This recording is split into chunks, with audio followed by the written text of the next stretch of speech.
Over the past 6 months, I've been using this camera setup to get cinematic shots like this. So today, I'm going to be breaking down all the keys that I've used for this setup. Okay, before we start, I just want to talk about what I'm looking for in the camera setup. First, it has to be compact, so it's easier for me to carry around. Second, it needs to be quick, so I can capture the moment with the least amount of friction. Third, affordable. I want something that has good quality without breaking the bank. Now we're all clear, let's get into it. First up is the camera body.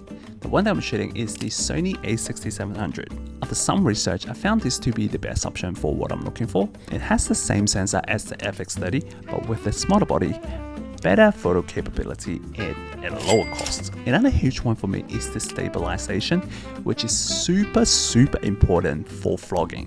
No one likes shaky footage like this. I was actually deciding between this and the A7C II, but ultimately I choose A6700 over that because of the price. The major difference between the two is the low light capability. Of course, the A7C II is a lot better since it's a full frame camera, and honestly you get what you pay for, and I'm pretty happy with what I've got right now. Okay, now the camera body is sorted. We need to find the right lens to match with it. My main vlogging lens is the Sony 10-18mm f4. The wide angle makes it super easy to vlog, and the zoom lets me quickly get closer to the subject, which I find it really fun to play with. It's also quite compact, so it doesn't really add too much weight to your setup. But since it's an f4 lens, it does struggle a bit in a low light situation, and this is when the Sigma 30mm f1.4 lens comes in. It's my go-to for B-roll and low light. It's a solid lens that always does its job. Now going back to the 10-18mm from Sony, the lens has actually been discontinued, but you can always pick it up from second-hand places like Facebook Marketplace. And if you prefer new gear, don't worry, Sony got you covered. They actually came up with a great alternative, which is the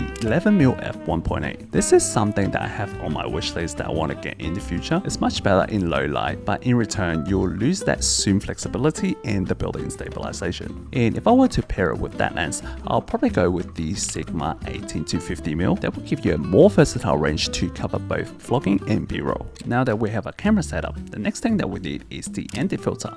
Otherwise, your footage might look like this.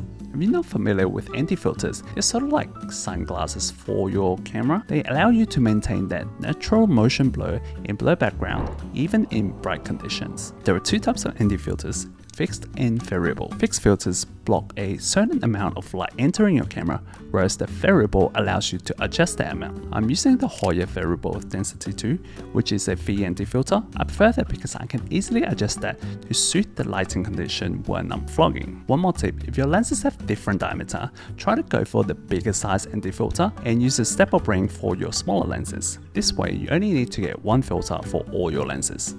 At this point, our visuals should be golden, but there's one more critical thing left, and that is audio. No one wants to listen to crappy audio no matter how good your visuals are. To sort that out, I got the DJI Mic 2, which is a wireless mic.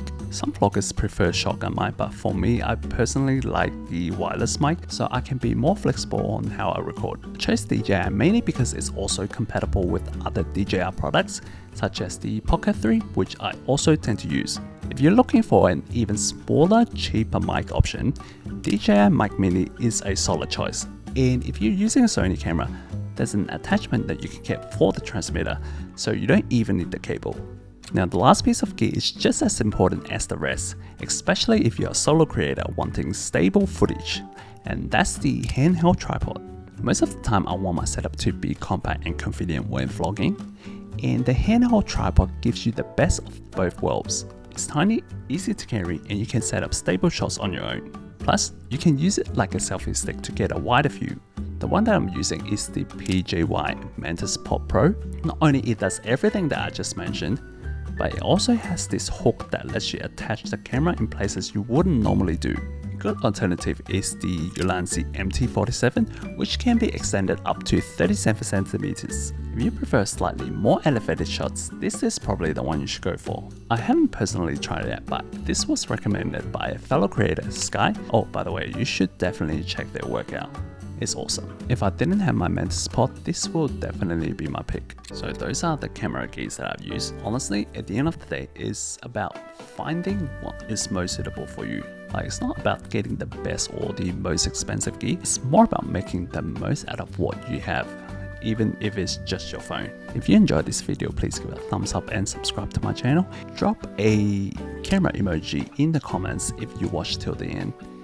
Thank you so much, and I'll see you in the next one. Peace.